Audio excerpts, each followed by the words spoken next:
Okay, good afternoon.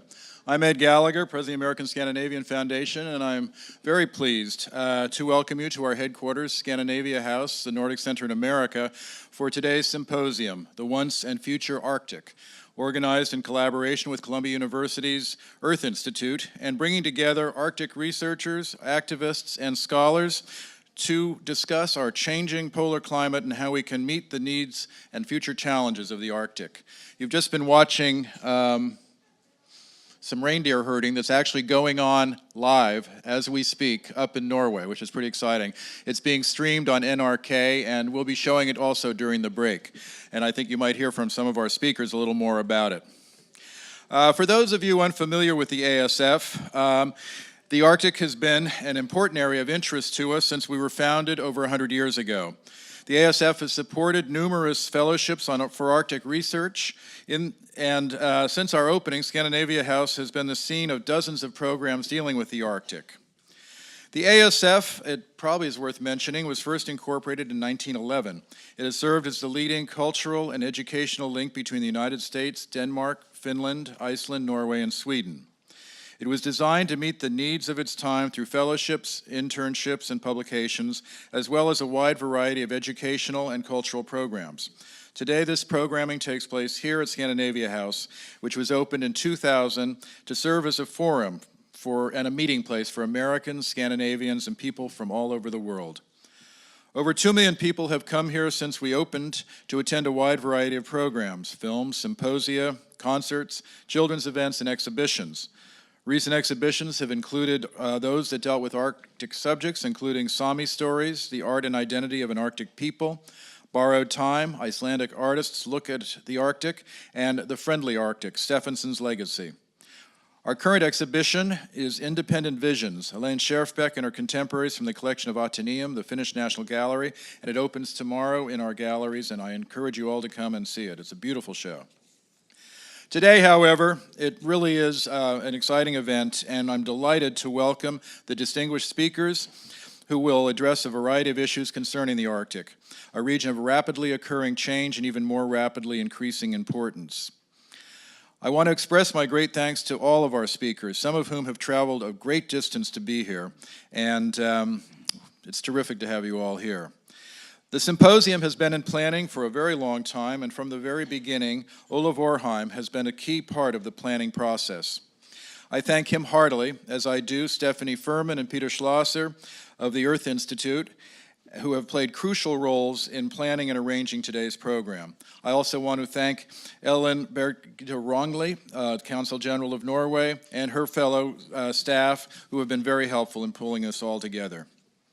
And of course, I would like to thank the financial supporters without whose help we could not have presented this today. And they include DNB, Scandinavia Seminar, the Consulate General of Norway in New York, the Earth Institute of Columbia University, and the Sons-to-be Wist Fund of the American Scandinavian Foundation.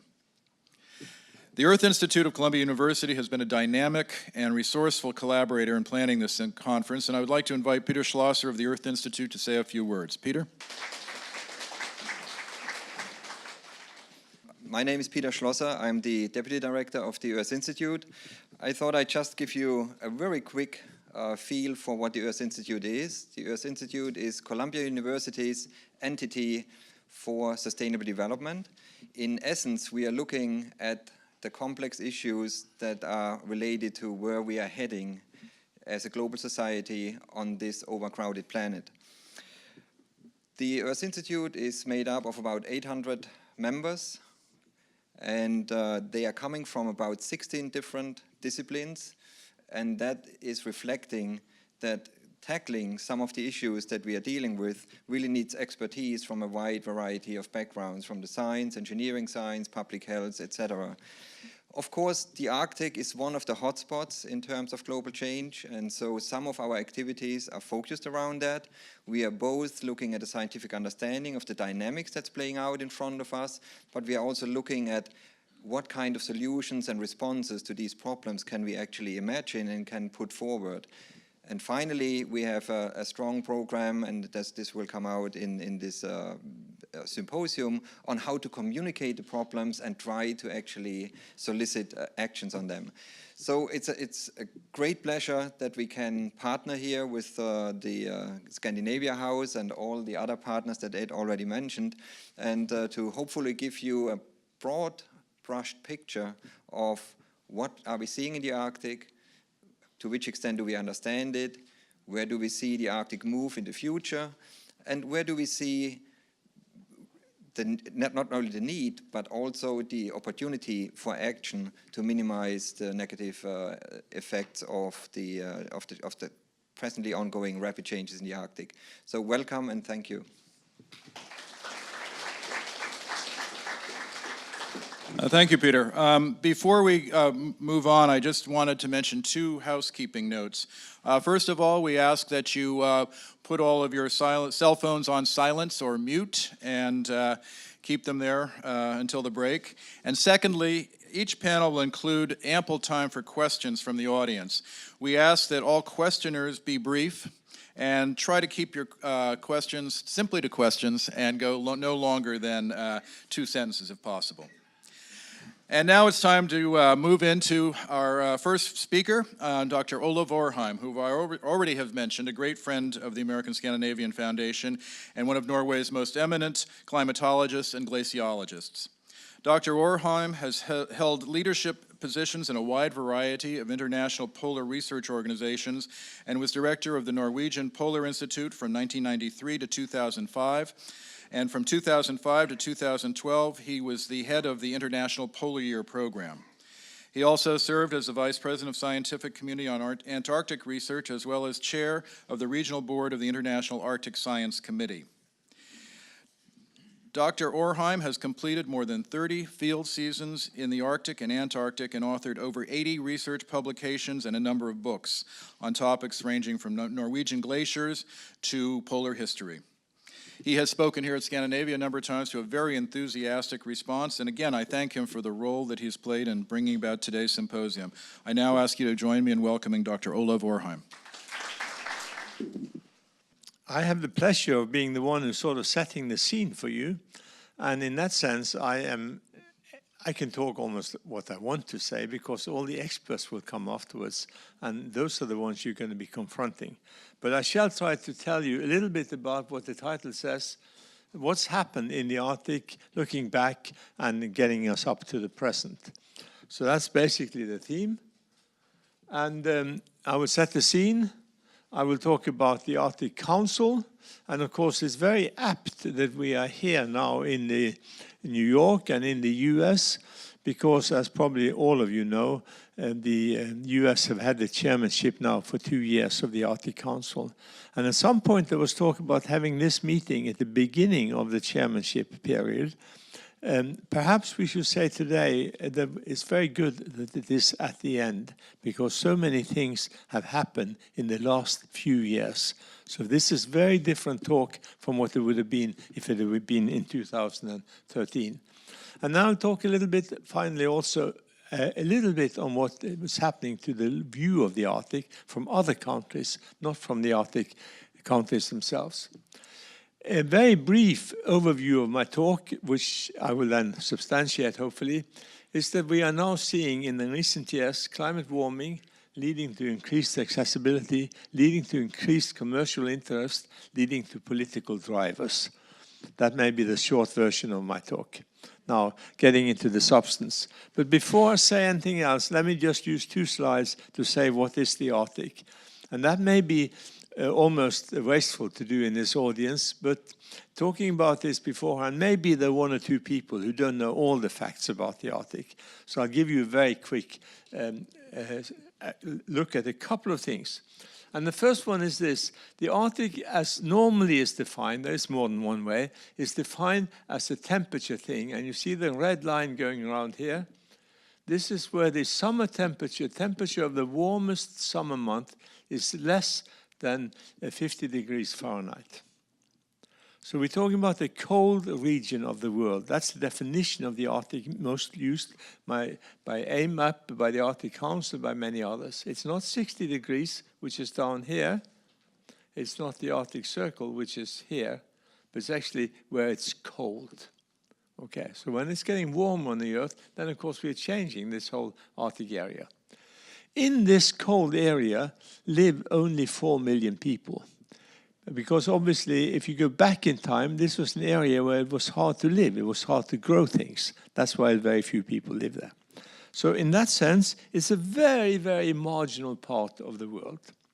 It's also not been of interest to many countries because most people don't live there, most people don't go up there. And for that reason also, there are many border issues that have not been solved. And I'm just mentioning those here very briefly. We have the United States, Canada, who have not agreed on the border here. They have actually agreed, but maybe oddly enough to you, the Duma has not been willing to sign the agreement between the US and the Russians. It's not the Senate for once.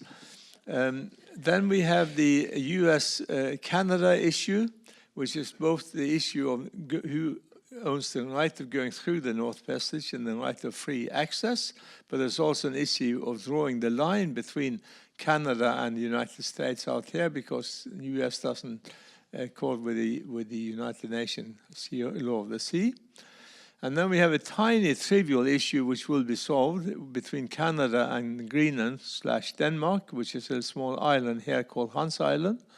And then there's a big issue, which is who owns this part of the Arctic Ocean, or the subsea part, namely the Lomonosov Ridge that comes across possibly from here, and possibly is the extension of the continental shelf. And then Canada here and Greenland have the same kind of claim going north from their side. These are issues that have not been solved, and possibly there are some other loophole issues and other things in the Arctic Ocean, maybe something around Svalbard, also Spitsbergen. So that's the situation today, and that was almost the same situation 20 years ago, although one issue then, which has been solved, was the demarcation line in the Barents Sea between Russia and Norway. That's been solved, and also a number of other issues further south. Note that of all these 4 million people, there's only 300,000, 320,000 who are indigenous. So this is very, as I said, an area of low population. But look at the area. This is the area of the 8 Arctic nations, those that are part of the Arctic Council. That includes the 2 largest countries in area in the world, Russia and Canada. This is a slightly misleading representation on the map because it's a Mercator representation. Remember, the North Pole is up here, so these things should be becoming smaller as you go north. But even if you look at that, it's a huge area of the globe that we are talking about. Yeah. That's the setting, that's the Arctic. That's all I'm going to spend on the Arctic. But this large area thinking will make you remember when you look at the interests of other countries then, when you look at all the other countries further south, this is to keep in mind. So, what happened? How did the Arctic Council come about? Well, prior to 1987, from all the time from the end of the World War II, the Arctic Ocean and the Arctic in general was an area of complete stability, almost complete stability, almost no cooperation, and very high predictability. That doesn't mean that it was not of tension, and it doesn't mean that there wasn't a considerable political interest in the inner circles of certain countries, but the Arctic was not on the public domain. It was a place where we had the military standoff between basically the communist bloc and the NATO bloc, or put in other words, between the United States and Soviet Union. It's where we had the submarines under the ice in the Arctic Ocean, and there was no multilateral cooperation of any kind going on. Because the Russians did not want anything but bilateral, because bilateral they could discuss in meetings, but they didn't want any multilateral cooperation. So nothing happened except that the military build-up, or sometimes the other way around, was there, and they were watching each other. And as you will remember, and as I said in this place before, during the you might say the Cold War, neither party trusted the other party. So to have a second strike capability was essential. But for the Russians, the only second strike capability they had was in the Arctic Ocean.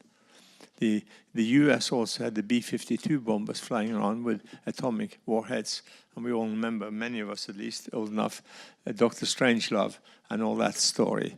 Well, for the Russians, the Arctic Ocean was important. Then Gorbachev, of all people, or perhaps not of all people, he changes this with a speech in Murmansk on cooperation in 1987. But things take time.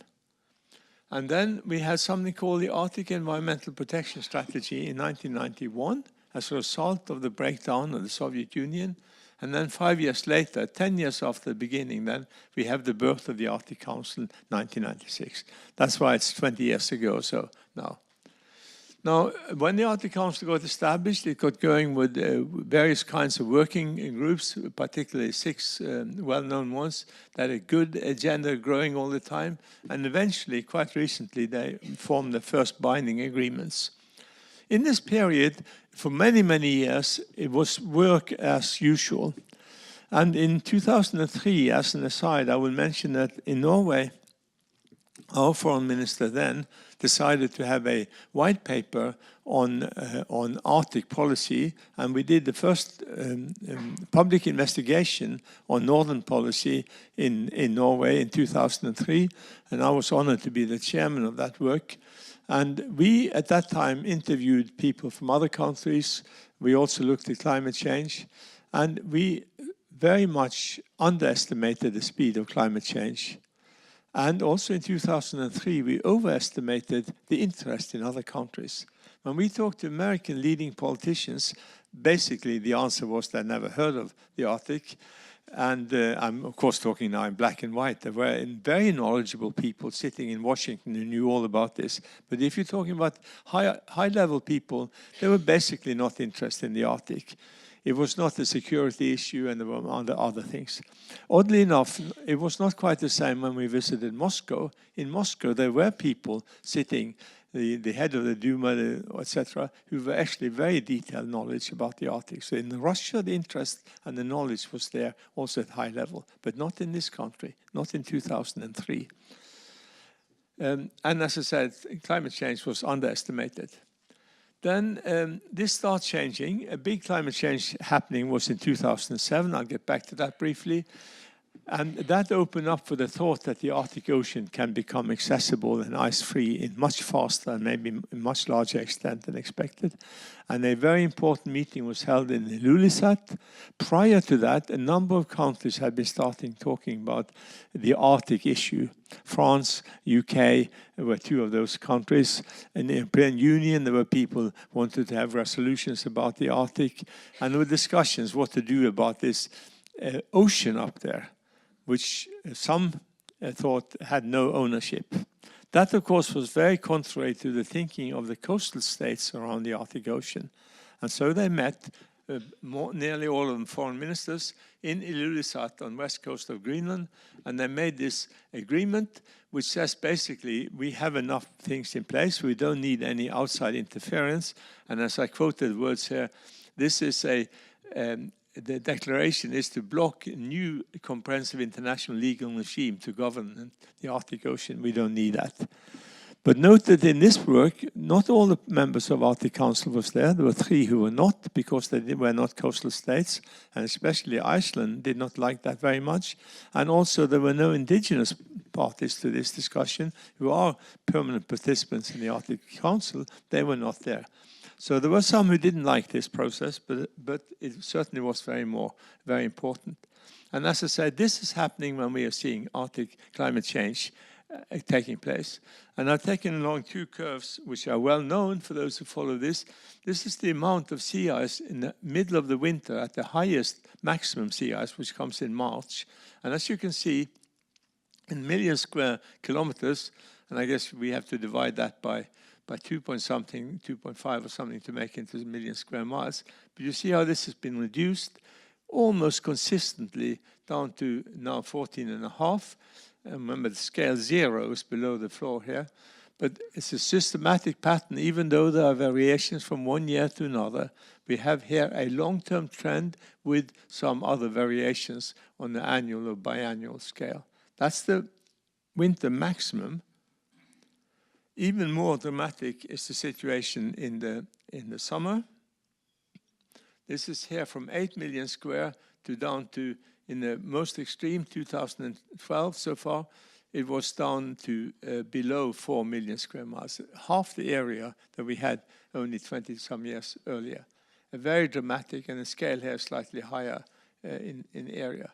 Very dramatic changes, and in 2007, we had the first time when we had the Arctic Ocean open. You could go there with big ships and cross the Arctic Ocean.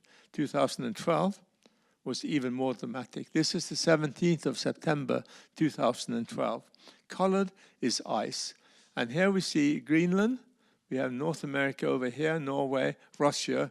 And you see the Northwest Passage is open. You can go through all the islands, between the islands here and all the way down.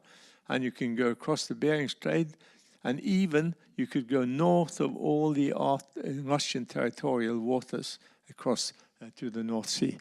That's a dramatic development in a place where for 30 years ago we never thought there would be ships up there except creeping along the coast here and using icebreaker support. When Fridtjof Nansen went up here, they got stuck in the ice all the time. That's more than 100 years ago now. So what happened then? The Arctic Council didn't do much changes really in all these years, and then in the last 4 or 5 years almost everything has been happening. And this is a beginning of this, or maybe not the beginning, but one important milestone. The Arctic Council Secretariat is established in January 2013 in the Swedish chairmanship of here in the Arctic, and that's why we have a Swedish foreign minister sitting here, and the Norwegian foreign minister and the executive secretary of the Secretariat sitting here. I was standing back here somewhere at this point. And you see, there was, for once, becoming media interest in this. We have the Arctic Economic Council established under the Canadian chairmanship. This is actually fish being dried, but much further south than Norway. We have John Kerry taking over as the new chairman of the Arctic Council in a different administration today in 2015. And oddly enough, the chairmanship now is being handed over on the 11th of May this year in Fairbanks to Finland. And I was told so recently that when I tried to put this into the slide here, I didn't quite make it fit. But he is going to be here in giving a talk or doing something here in this building on the same day, 11th of May. So I hope that you remind him of what happened when he took over the chairmanship. Those are some of the milestones in the recent years. But to illustrate and to get close to my final points, the changes that are taking place here, I want to talk a little bit about the number of observers. This is from a recent meeting in the Arctic Council. And we have now observers sitting here at the table. You can see we have China here, France, who's an old one, etc., European Union, and many other people here. These are observers now at the Arctic Council. Well, how has this been? Well, in the beginning, there was no interest in the Arctic Council. The first years of the Arctic Council, there were a few European countries that had been asked to be there. And I may be wrong, but it is my feeling that these countries said, okay, well, let's go there just to see what's happening. Germany, Netherlands, Poland, UK, and then soon after came France and a little bit later Spain. These were all European countries, and they all had interest in the Arctic from the past. But then nothing happened until in 2013, only 4 years ago. We have China, India, Italy, Japan, Korea, and all things Singapore all joining in, asking to. So suddenly Asia is waking up to the Arctic, becoming of interest. And at that point, the European Union was not accepted, and I have no idea when they will be. There were 1 or 2 countries in the Arctic Council didn't want the European Union in, but they pushed, and so finally they were allowed to observe the meeting. And now, if I'm right, and there are people in the room who can correct me if I'm wrong, Greece, Mongolia, Switzerland, and Turkey want to join in. and who are going to be next. These are countries which we never think of as Arctic countries. And why do they want to be there? I suggest they want to be part of the bandwagon, or are they seeing something else? You can see the argument for Greece, maybe because of shipping, I don't know. Mongolia, maybe because of cold. Switzerland, Peter can tell us perhaps why. I don't know. Turkey, I don't quite understand why they want to be there. But you might say, why did Singapore want to be there? Well, Singapore expressly said they want to be there because of the opening of the Arctic Ocean. That affects their shipping, and therefore they want to see what's happening. And then a large number of organizations now want to join in. I won't go through those, but there's a lot of external interest. And this obviously is because the Arctic is starting to be coming on the scene. And I'll just make one, or maybe it's two final points. We talked about shipping across the Arctic Ocean, but look at what the tourist industry is doing now. Last year, the Crystal Serenity went through the Northwest Passage for the first time, a commercial ship. 1,100 passengers, and I think I'm right to say that the cheapest ticket on board was something like $20,000 or somewhere around that package. They made a lot of money on that, even though they had to have accompanying ships, etc. And the vice president of Crystal Cruises was interviewed by CNN, and his phrasing on this is, last year, the Arctic is open for business, and there should be no limits. Now, we may be hearing about limits later on. Hurtigruten, which is a Norwegian company, they are buying or building 4 new ships over the next 3 years for cruising in the Arctic and also in the Antarctic. They are expecting this to open up. And so what lies ahead? And I'm now at the end of my talk. What will we see happening? And that's what I hope we can maybe get views on this and other views. But is Arctic Council going to become stronger? They themselves said they want to become policy making. Will we see the Arctic Ocean become a regular shipping route? Only a few days ago, the prediction was the Arctic Ocean will be ice-free in 2040. That's the most recent climate prediction. That only doesn't just mean that they will be able to open a sail there for ships in the summer. It also means there will no longer be multi-year ice up there, which has been the biggest challenge for ships going up. Will we see other nations want to populate the Arctic, like China is populating East Russia? In fact, what will we be seeing? That is my take on this, so thank you for listening.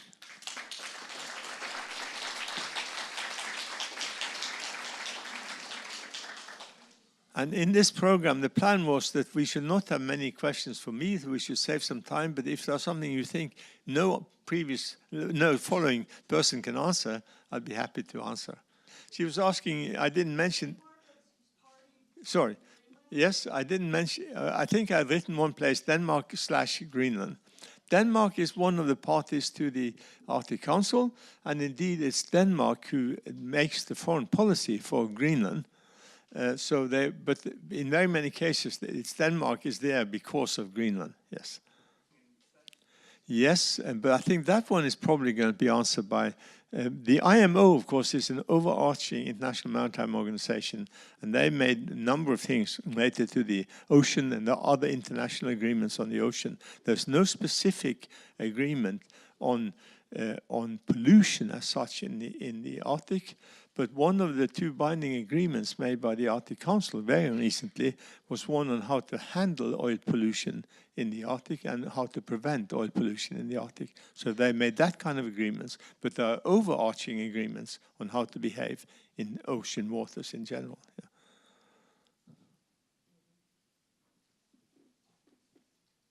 Yeah. I don't think I see any more, is that correct? Yeah. Okay, sorry.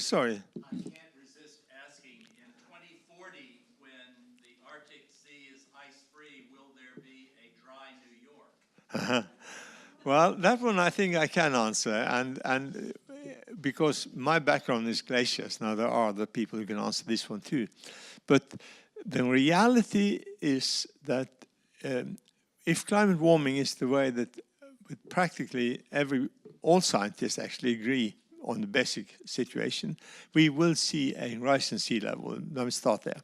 There's no discussion about that. That rise in sea level is made up in part this much, about 1 foot, by warming of the ocean. about this much again is made up by water coming from the Arctic glaciers. So these two together will raise the sea level this much. All the other glaciers in the world, except the Arctic and Antarctic, will raise another little bit, Himalaya and so forth. And then the big uncertainty in this is what will happen to the Antarctic ice sheet. But we are confident today we will see sea level.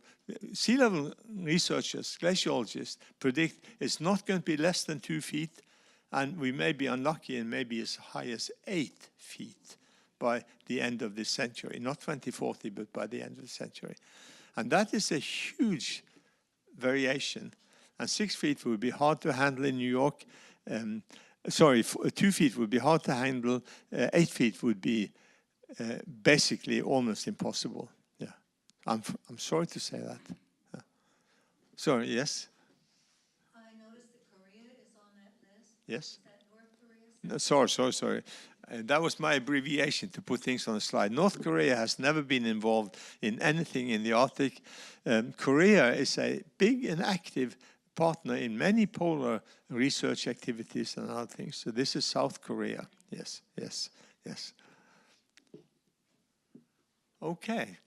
Peter Schlosser is the next speaker, and he's already introduced himself, and I can say a few more things about him. But Peter, if you will come up here.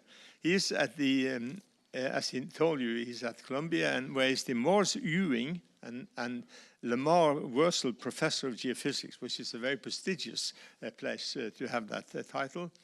He has his PhD in physics from University of Heidelberg in Germany, and he works basically with the natural world and the hydrosphere of the natural world. I think that's the short version, and Peter, you have the floor.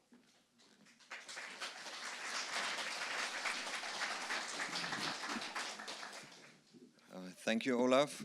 So what I would like to do is to give you is that working?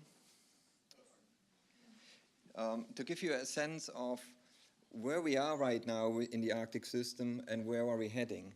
And I will focus mainly on the physical side of the system because we have speakers on this panel who will pick up on the socio-economic domain and on the more biologically oriented one. So just to put everything into the context, because the Arctic is not just hanging out there by itself, as a lot of people sometimes make or think of it. It is part of the global system. And if we are looking at where we are heading with our planet, we have to conclude that we are on non-sustainable path towards the future with many of the subsystems. And some of these subsystems, and the Arctic belongs to that, are close to or have exceeded critical thresholds in terms of change. That means we have accomplished change from which it's really hard to come back. And in my view, that's really the biggest challenge for humankind for the foreseeable future. And importantly, if we want to influence this trajectory, we have to act now. We don't really have time to contemplate much longer. The time has run out on us, and I will show in some of the following slides why that is the case. One of the examples is the Paris Agreement that says if we are exceeding globally 2 degrees Celsius in terms of warming, we will enter the domain of dangerous interference with the climate system. What that means for the Arctic, of course, is if we are globally warming the planet by 2 degrees, then the Arctic will be Celsius, then the Arctic will be warmer by about 5 degrees Celsius. And so, of course, today we are focusing on this hotspot Arctic Ocean, but including the other domains. So the driver for this global change is, of course, the major driver is the use of increasing amounts of energy, and most of that energy is derived from burning fossil fuels. That leads to the increase of carbon dioxide in the atmosphere, which is the most important greenhouse gas. It's responsible for about 2/3 of the total greenhouse gas effect. And if we are looking at projections, then we will go to at least about 420 ppm, which would lead to about 2 degrees Celsius warming.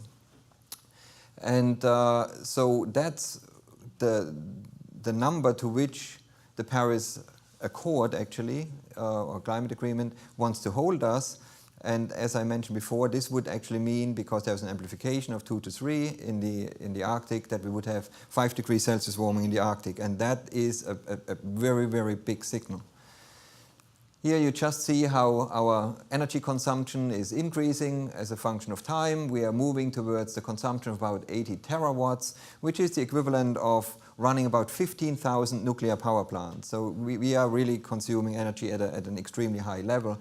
And this leads this increased and rapidly increasing amount of carbon leads to the emission of CO2. Here you see this accelerated increase, and that sort of brings with it the warming that Olav already mentioned. So if we're looking ahead, what should we expect under different emission scenarios? The best scenario that we can think of is about a 2 degrees Celsius warming scenario if we're looking at this envelope here. And that's sort of the most favorable scenario of the Intergovernmental Panel on Climate Change. And the upper one could bring us about 5 degrees global. That would be about 12 degrees Celsius for the Arctic.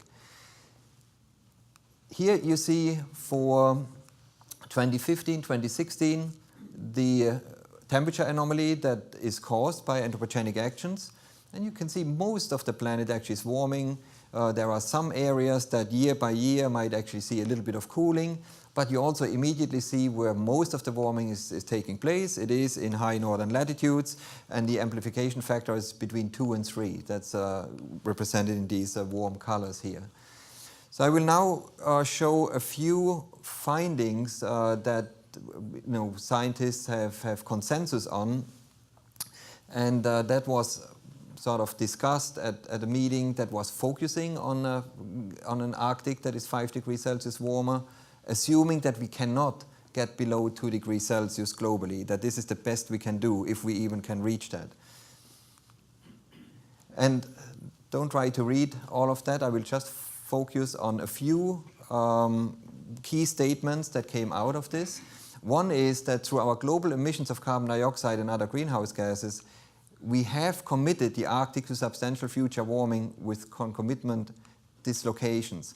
So even our best scenario, as I said, already has built in a 2 degrees Celsius warming.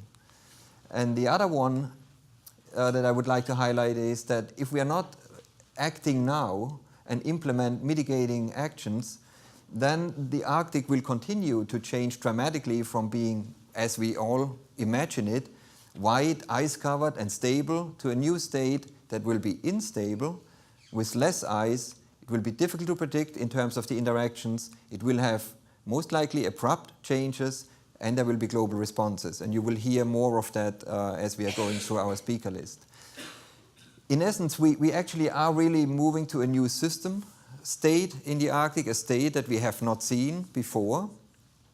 And the reason for that is that by removing some of the ice, sea ice, permafrost, and terrestrial ice, most of the negative feedbacks are removed from the system.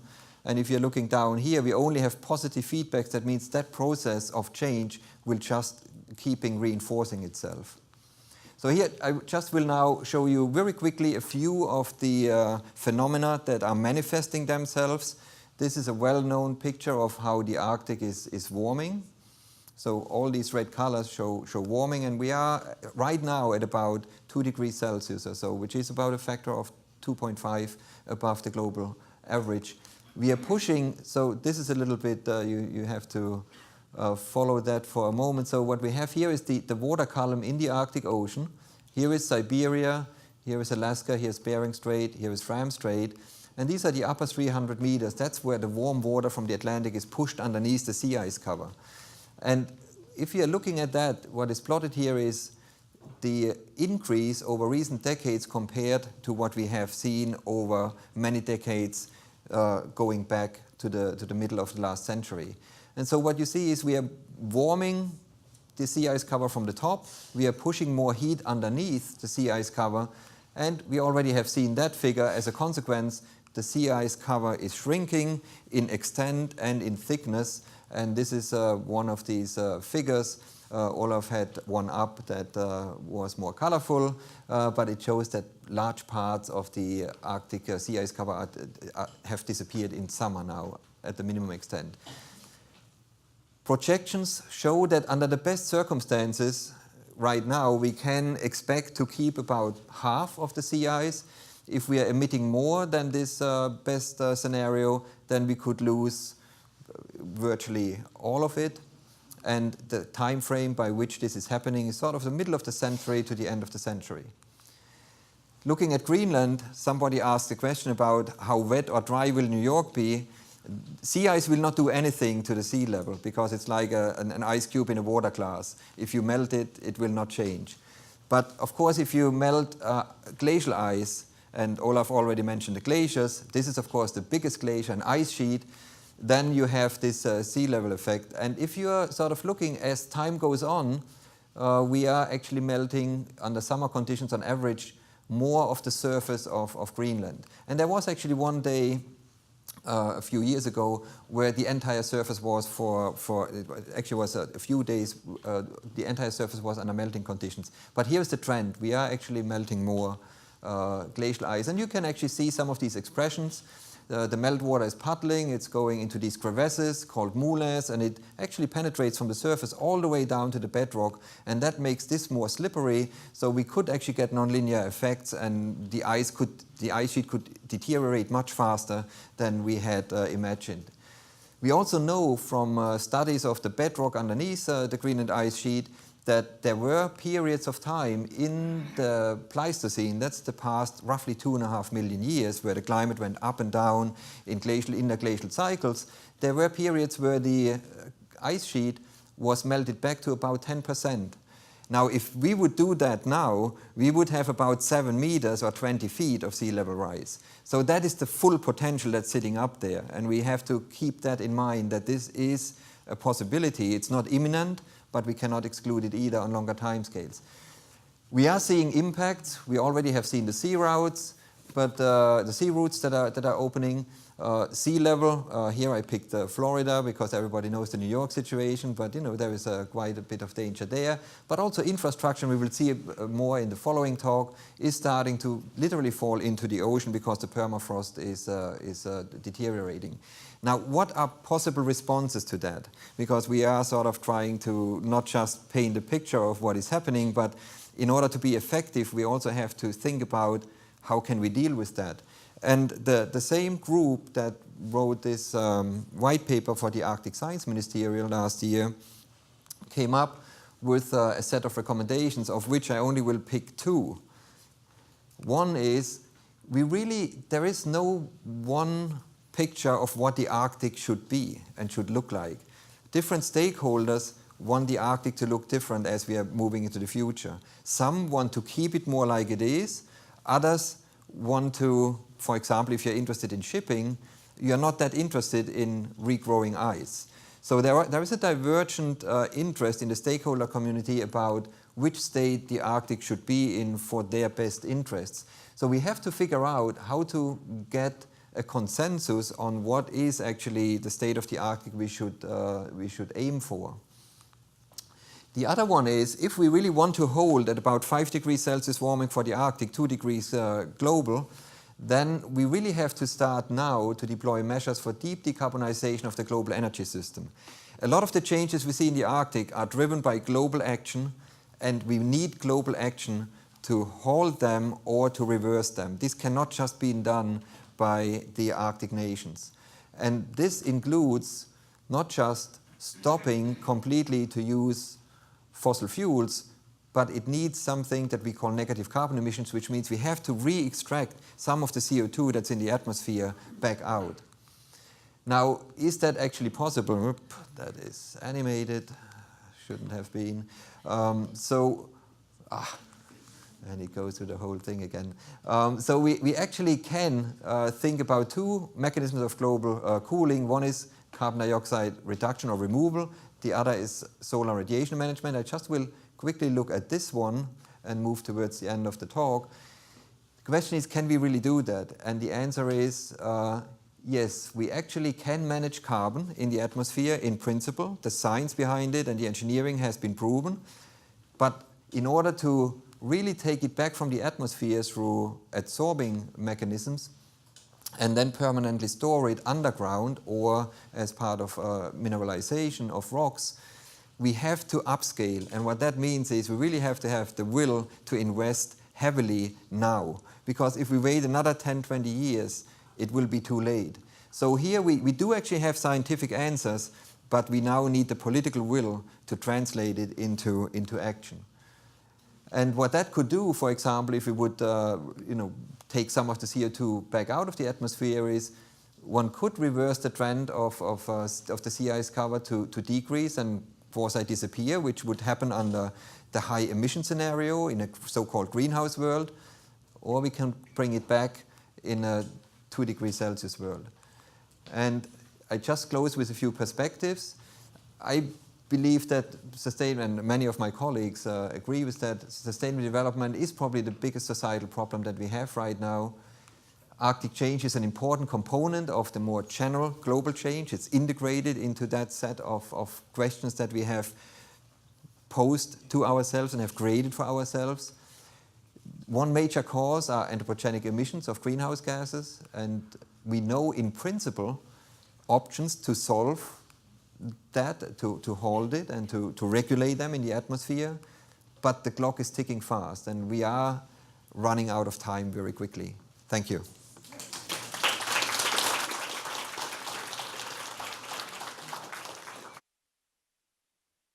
The next speaker is Maribeth Murray, who is the Executive Director of the Arctic Institute of North America and also Professor of Archaeology at the University of Calgary. And she has a PhD in anthropology from McMaster University and various other kind of education. And she's worked on the Arctic, of course, for a very long time. And I apologize for looking at the wrong page. Please go ahead.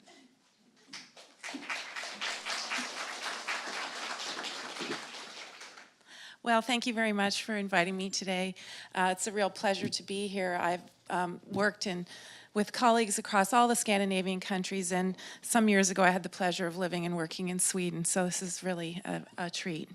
What I'd like to do today is talk a little bit along the lines of the things that Peter was talking about, but bring them down scale and think a little bit about how Arctic change is impacting Arctic communities now, and then some of the global social, economic, and ecological connections there.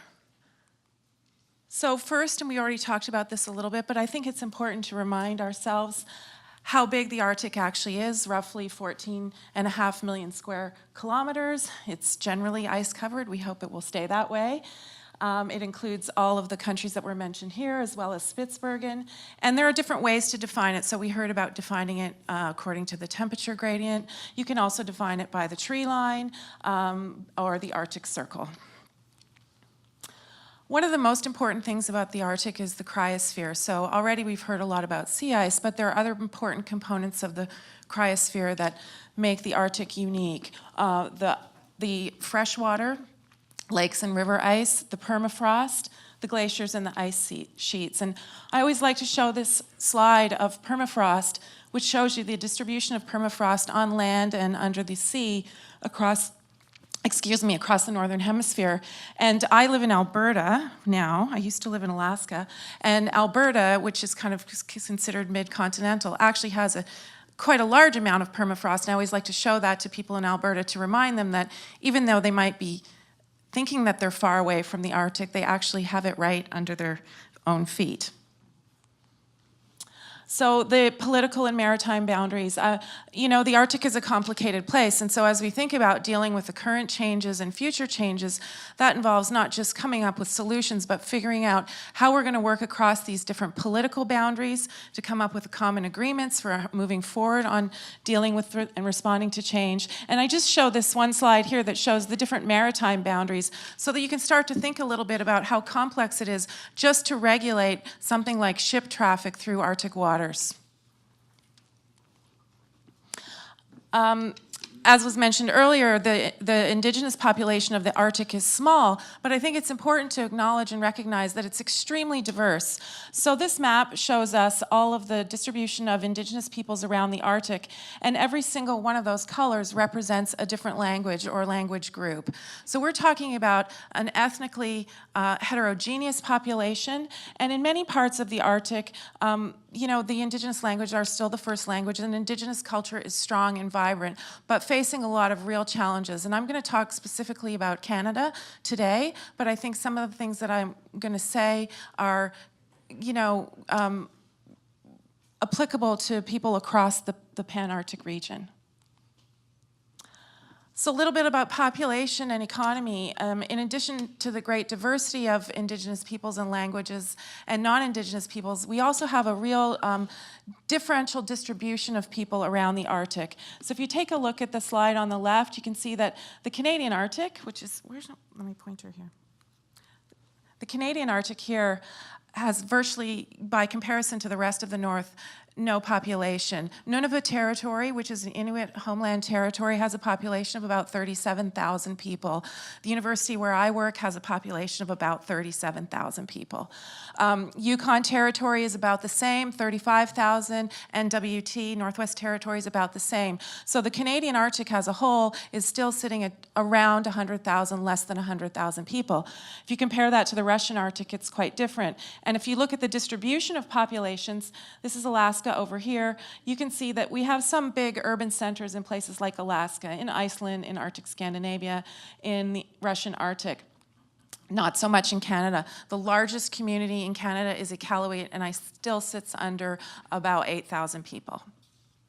And this then goes, of course, the same with the population centers and those kinds of things. So those kinds of widely distributed populations in places like Arctic Canada and Arctic Russia and Alaska, for that matter, really create a lot of economic challenges, as well as in the context of ongoing environmental change. This sort of is a bit of a double whammy for people.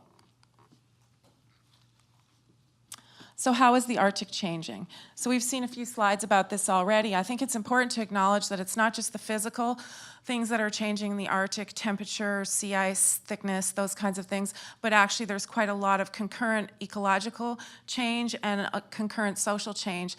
I wouldn't attribute social change directly to environmental and climate change. It's a function of all kinds of things, including a long history of colonization of the Arctic regions by non-Arctic peoples. But hand in hand, these create a whole host of issues that have to be dealt with at the same time. So for example, in Canada, and actually around the Pan-Arctic, oops, I'm gonna go back. Muskox, which are these guys up here, and I'll come back to talk about them in a little bit. People usually talk about polar bears, but I think muskox have something really important to say about what's going on for both people and the environment in the north. Muskox globally are experiencing decline in population, and there are a whole host of reasons for that that I'll address in a few minutes. But also at the same time, you know, we have the temperature and the sea ice changes that people have been talking about, and then in some parts of the Arctic, we have a lot of serious social issues. Nunavut Territory has one of the highest suicide rates in the world, particularly for young men, and that's related to things like social and economic dislocation and the inability to find productive livelihoods under all of these changing circumstances. So in Canada, dealing with climate and environmental change in the north is a priority, but things like managing and responding and correcting problems around things like suicide, drug and alcohol abuse are also probably a #1 priority over environment and climate change. Other things that we see happening around the Arctic on the terrestrial side of things is that many parts of the Arctic, the tundra, are getting drier, and this is causing some fairly enormous fires. In Alaska, I think it was 3 summers ago, we had one of the biggest tundra fires recorded in history, and that includes for the paleo record as well as the present day. And that's pretty unusual for the tundra to be catching on fire. And then in other parts of the Arctic, it's getting warmer and a little bit wetter, and so we see increased growth in vegetation. And that's changing the downscale and local ecology as well as more broadly across the whole region.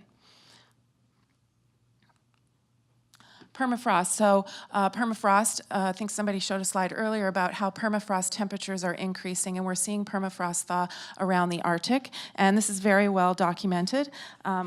This is a slide showing the permafrost temperatures in Dead Horse, northern Alaska, and how the temperatures have increased since 1980 up to 2008. And in fact, the records show that the temperatures are continuing to increase.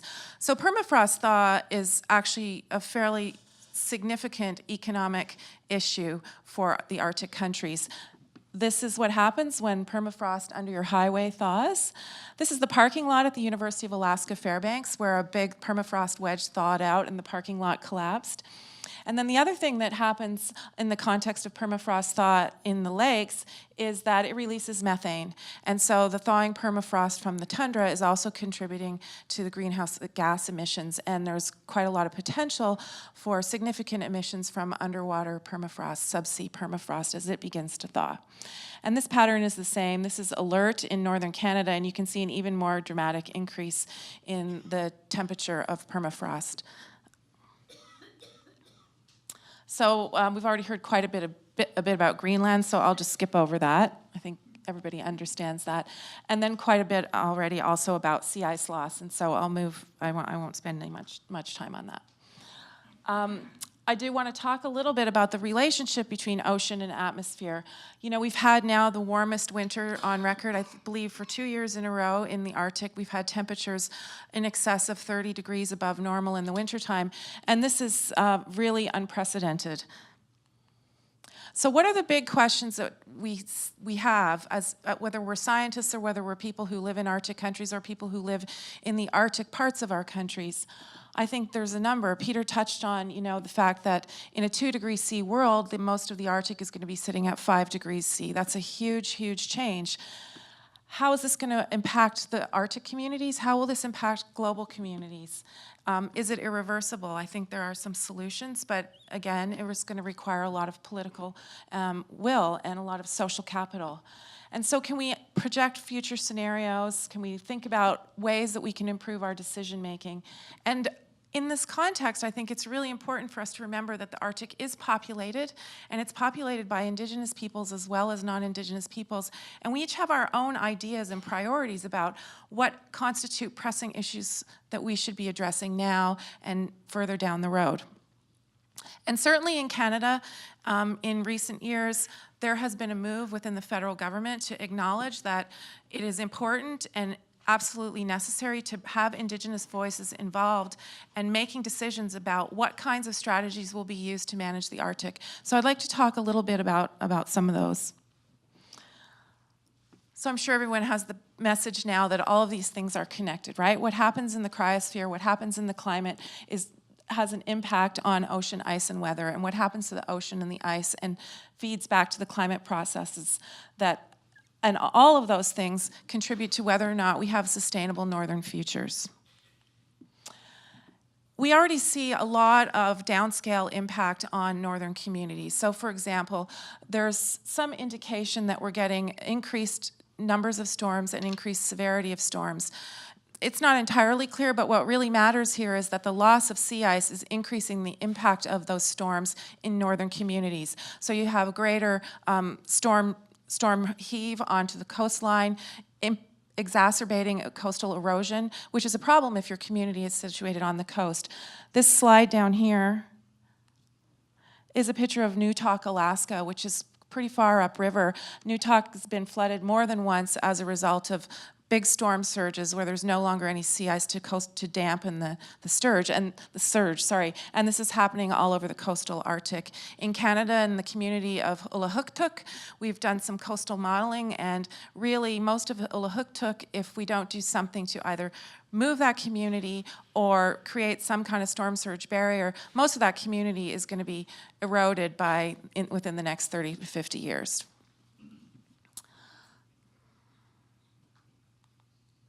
Okay, so now what I want to do is give you a real concrete example of how these small Arctic communities are connected to the global system and how Arctic change is actually having an impact globally.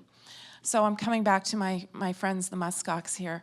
The muskox have been an important subsistence species for people in the Canadian Arctic and in Alaska for thousands of years. The population is, like all wildlife populations, kind of swings, grows and drops in sort of natural cycles. But muskox are particularly susceptible to certain kinds of events. And I'll talk about those.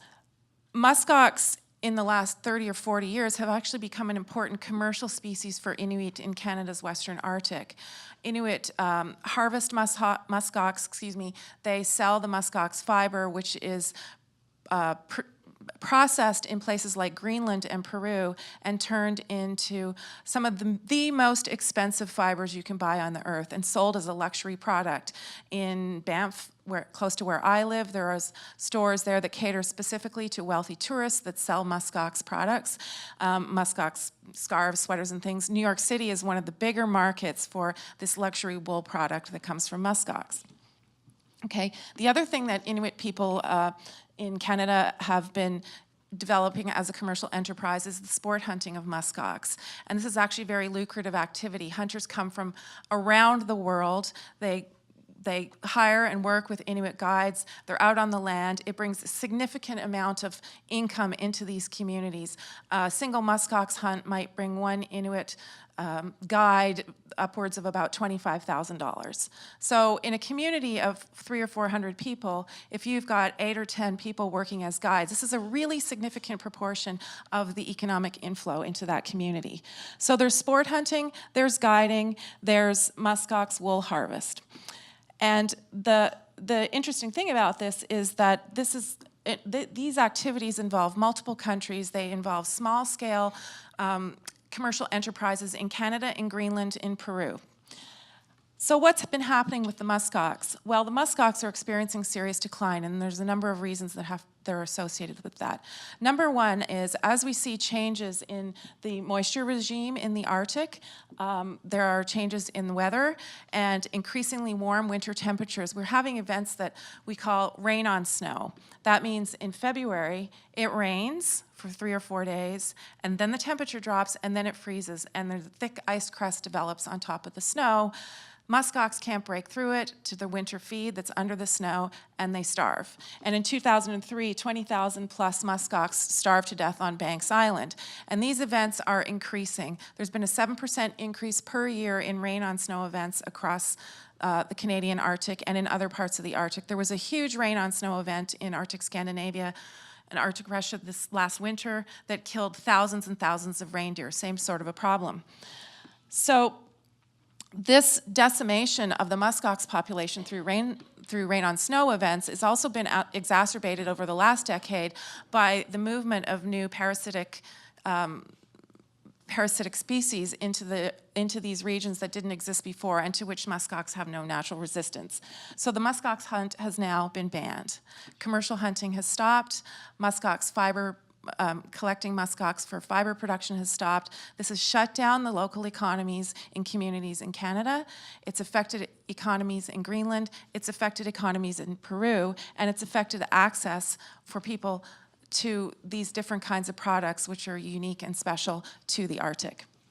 So I think I'll stop there because I'm getting the look, but I thought I thought I would try to give you a real-world example of what's going on today and the kinds of things that we sometimes don't think about when we think about Arctic change. Thank you.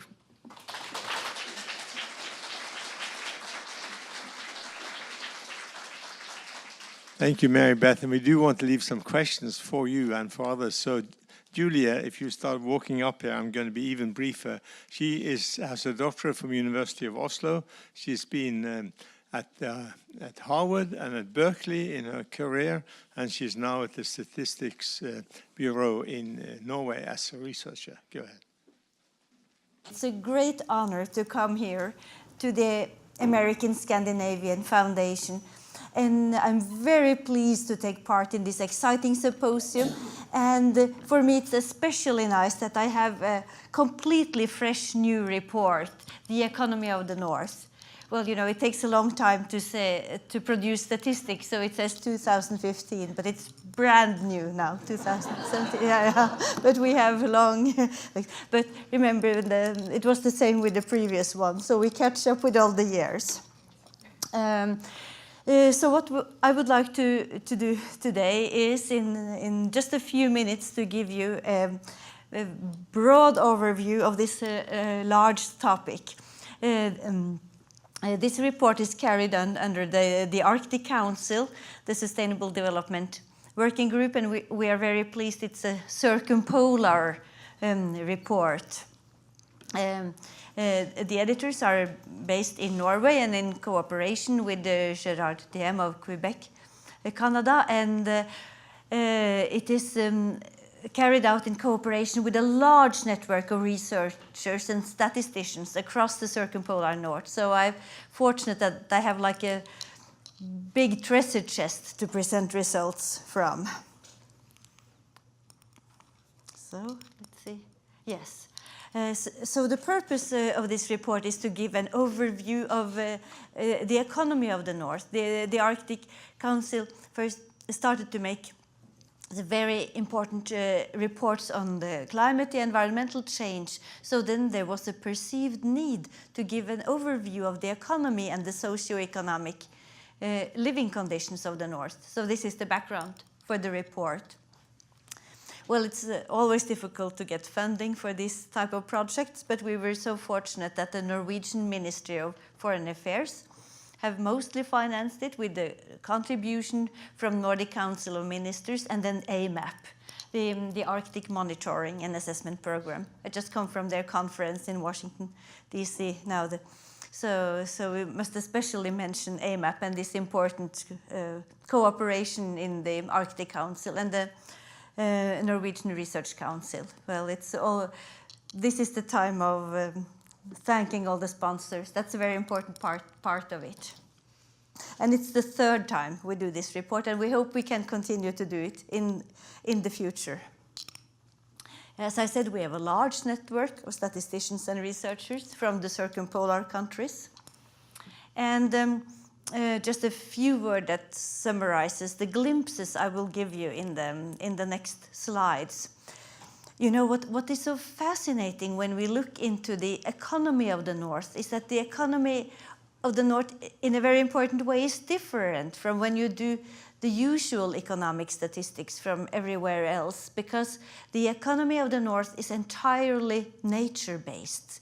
You meet nature and the environmental impacts wherever you look at the economy of the North. And either it is the large-scale natural resources, the petroleum and mining industries, or it is the small-scaled, nature-based livelihood of the indigenous people, the other Arctic residents, or the harvesting of the resources like the fisheries. But everywhere the nature is so involved. So this makes a very interesting integration between the economy and the environment.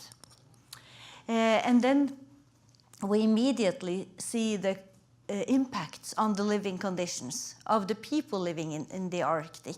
So when we set out to make an economic report, it very rapidly becomes a sustainability report because it is also intertwined, the economy, the living conditions, and the environment. So yet another definition of the Arctic. I also, like the previous speakers, I have my definition of the Arctic, because when we set out to collect statistics, we must look to the administrative regions, the provinces of the North. We cannot follow the Arctic Circle or this boundary of the climate up in the far north. We have to follow the regions. So that is why I have in the Econor a much larger Arctic than my colleagues here. And in this definition of the Arctic, about 10 million people live in the Arctic rather than 4 million people in the official definition.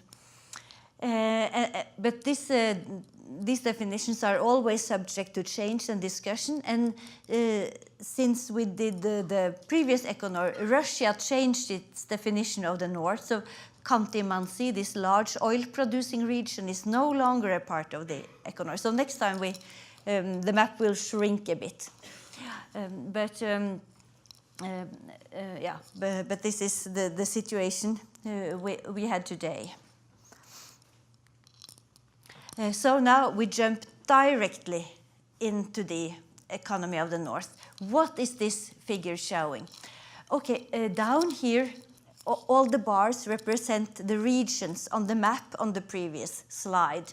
On the top, we have the 9 large regions of the Russian North. Then in the middle, we have the regions of the Scandinavian countries, and then the regions of the American North, 24 regions altogether. And then what we did in our work was to put together the main economic indicators for these regions. And what we start with is, like on the top of the economy, the gross domestic product, the value of everything created in the economy. And when we put that down to regions, we call it GRP rather than GDP, gross regional product. So these are the blue lines in the diagram. And you see that some regions are standing out much more than the others. First, the oil-rich provinces in Russia, Yamal-Nenets, Khanty-Mansi, have very large GRP. And then also in the American Arctic, Alaska, of course, with the oil, and also Northwest Territories with large diamond production. So these are the richest regions in terms of how much value they generate. But then the next question, of course, is how much of these riches get to stay in the Arctic regions and how much flows out to the owners and through taxation to the nation, and then again how much comes back through transfers from the capitals to the northern regions.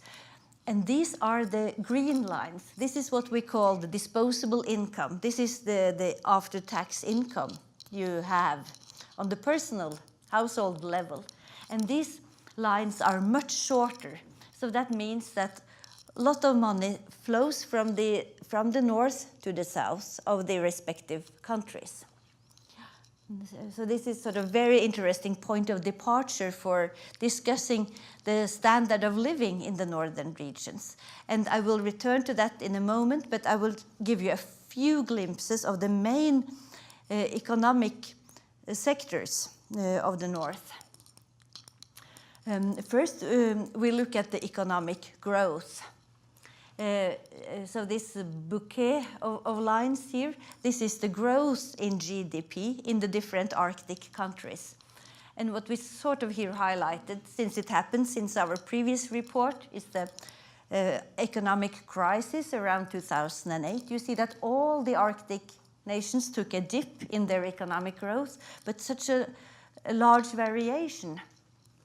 And who made it in the better way through the crisis? Well, Arctic Russia, top, and Alaska, because petroleum was not so susceptible to the financial crisis, whereas the industrial production that is more prevalent in the Scandinavian countries was much more vulnerable to the economic crisis.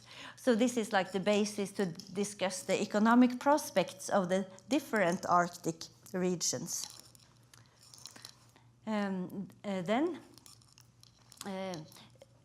This is a figure that shows an example of that the climate change is already making its impact into the statistical accounting. Because we used to speak about it as a future event that the fish stocks would move north. But here we see already that the fish stocks are moving north. What you see here is the fish production in Greenland over the last few years. And the red line, that's the mackerel. And you see it rises up from nothing. Before 2011, not a single mackerel in Greenland, and then it rose to very high value, about 20% of fishery income in Greenland. Well, then declining again, but the shift has been made. So this is sort of what we are searching for in our data. How can we describe this change that is taking place, for better and worse? The Greenlandic shrimp are moving further north, but well, fortunately they are still there, although moving. Then another big jump to the petroleum, which is of crucial importance to the petroleum-producing countries of the north. So petroleum production is already very high, as we saw in the diagram, especially in Russia and in Alaska. In this most recent report, we made a special analysis of the future petroleum prospects until 2050, and we asked the question, what will happen to petroleum production in the Arctic if the Paris Agreement is implemented and the world aims for the 2-degree or 1.5-degree target?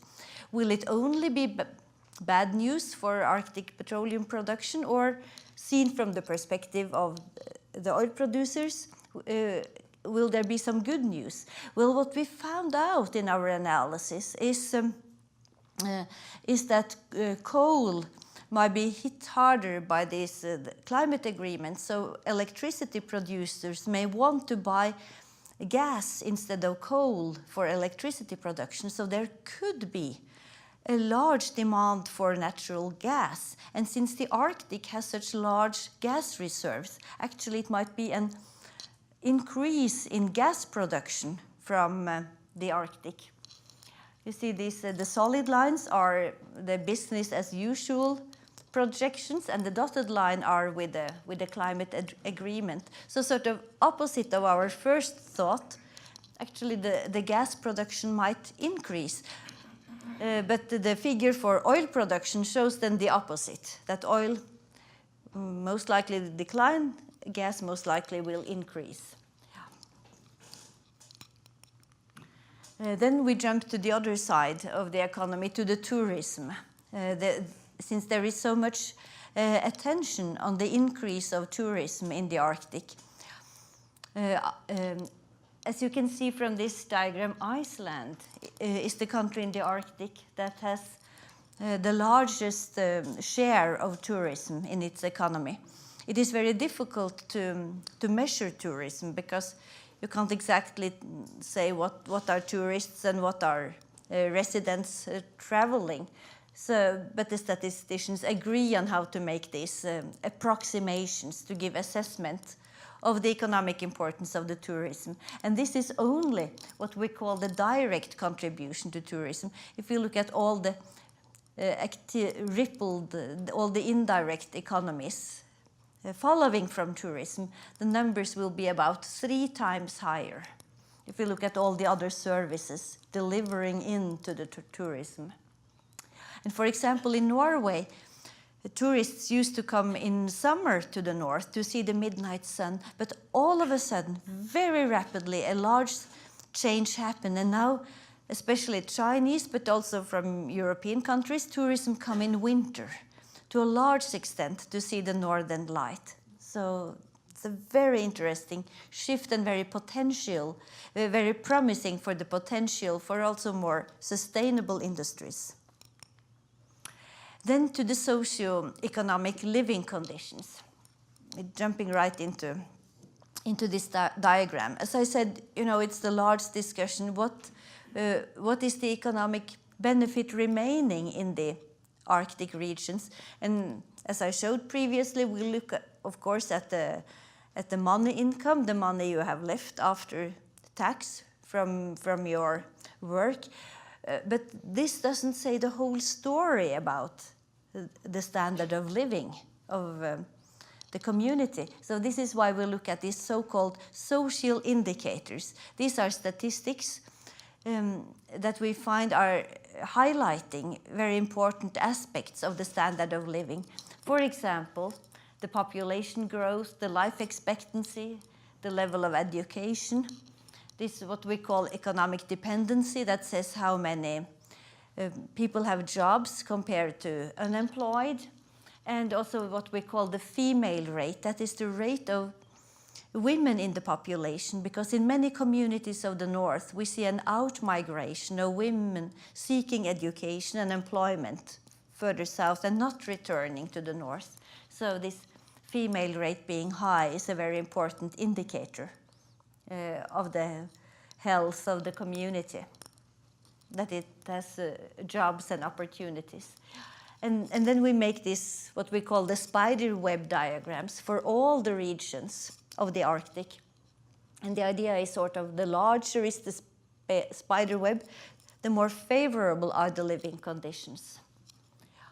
So this is the example for North America. And then we will, the final point, we will look at the indigenous peoples of the North. We don't have much good statistics on the livelihoods of the indigenous people. Not so much statistics about the hunting and harvesting of nature, but it is very interesting that in Alaska we have this good data.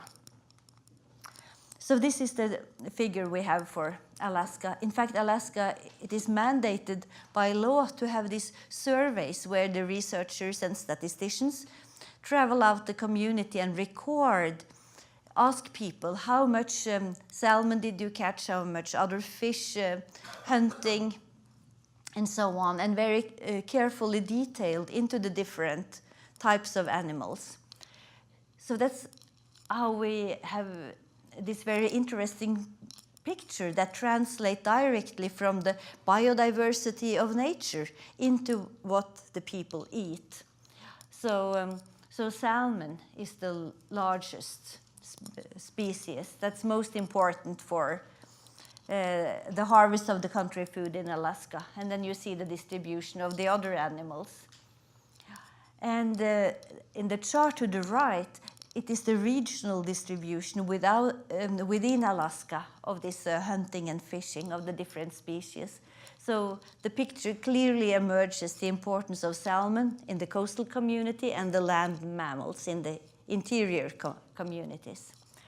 So we think this is very important statistics to show how the livelihood is based on nature, and as a point of departure also to look at the climate change impacts on the basis for this livelihood. So it is sort of our wish for this continued work that the other Arctic nations will follow Alaska's example and make these sort of surveys. In Norway, where we have the Sami population and the reindeer herding, is very important for carrying the culture of the Sami population. You saw already this, the TV streaming of the spring migration of the reindeer herd, and we will continue to show in the break. Yes, I'm just about, this is the last. And what we did here is we look at this, what will happen to the future conditions for reindeer herding.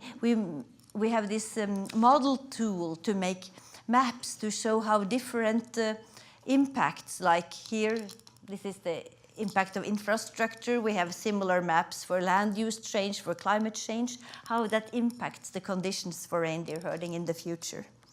And the final summary, what we found here is that there are such very large variations in economy and living condition by the regions. It's the importance of the large-scale economy, as I said, but also the nature-based livelihood. And now it is, of course, the resilience. How can we explore more and find the policy action to support the resilience of the Arctic community? And as a very modest contribution, we started with this statistical overview to bring more knowledge for policy decisions. Thank you.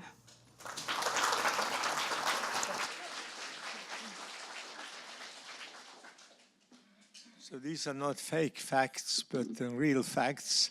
And if I'll ask the three speakers to come up here, and then we'll immediately take questions from the audience. What are the arguments for that? To me, would be irrational arguments, but there are people who are saying there is no issue. How do you guys address that, and what type of things have you heard that where people have been denying it?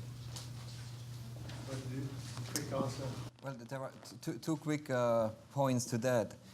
One, I think we have to distinguish between people who don't believe in climate change and those who don't believe that it's anthropogenically produced. And I think there are more and more people who believe there is climate change, but they deny that it's caused by human action. And in a way, if you want to, I'm almost at the point where I ask them to say, give me one argument that would convince me that by putting all these greenhouse gases in the atmosphere, we should not see climate change. Because, scientifically, I think the facts are clear.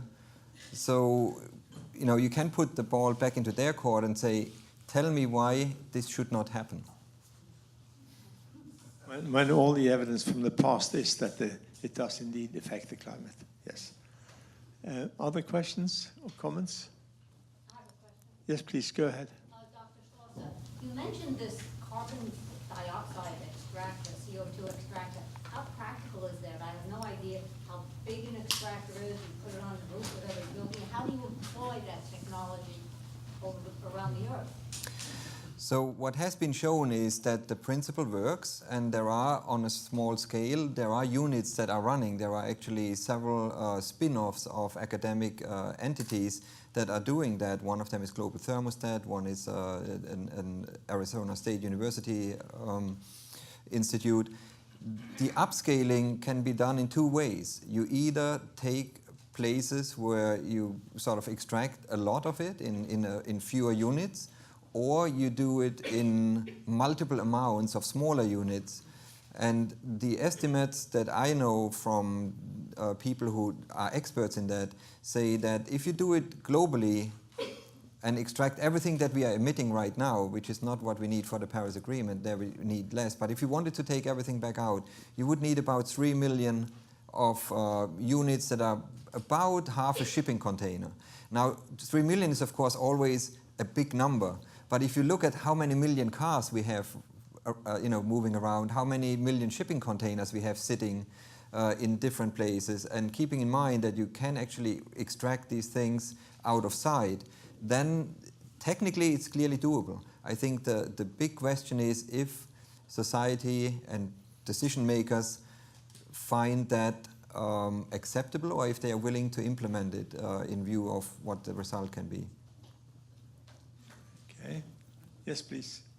Yeah, just following off that question, do you really think that if we were able to carbon sequester, reduce our emissions, that the Arctic would refreeze as quickly as it's melting and become in the safe state, or we pass a tipping point that it won't be recreated? We have actually models. I mean, that's our tool to answer these questions. And if you feed different scenarios of emissions, including some that reduce the greenhouse gases, then indeed there is a quote-unquote refreezing happening. If it would happen exactly along the same trajectory in which we sort of de-ice it, is hard to answer. There are some uncertainties in these models, but to a first order, we can bring the ice back if we lower and regulate the greenhouse gases in the atmosphere.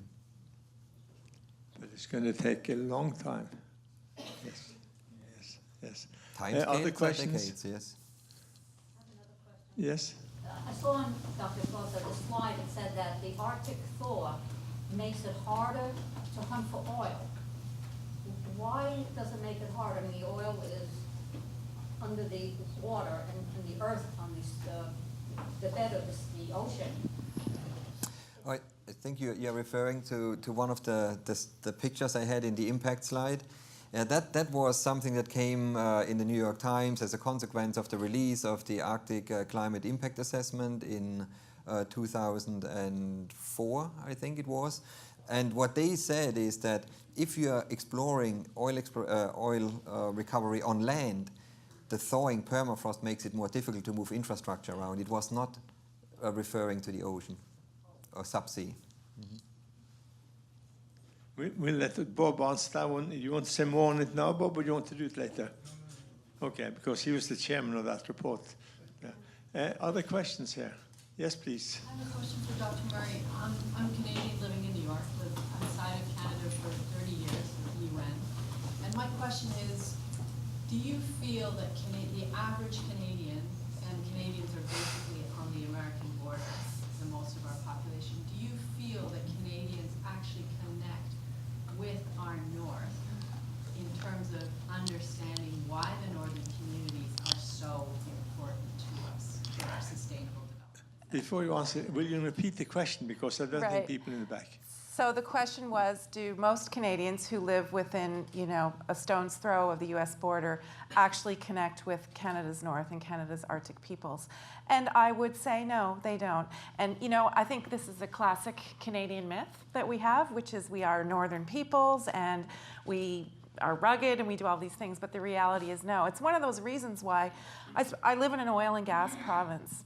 So I give a fair number of public lectures to an audience of people that work in the oil and gas industry, amongst others. And I always show that slide of Alberta that says, look, you think, you're not really that far away from the north. I think that currently in Canada, as a function of the fact that we have still a fairly new government that has prioritized Indigenous issues, not northern issues, but Indigenous issues, there's more coverage in the press around Arctic issues just because they fall under that larger umbrella.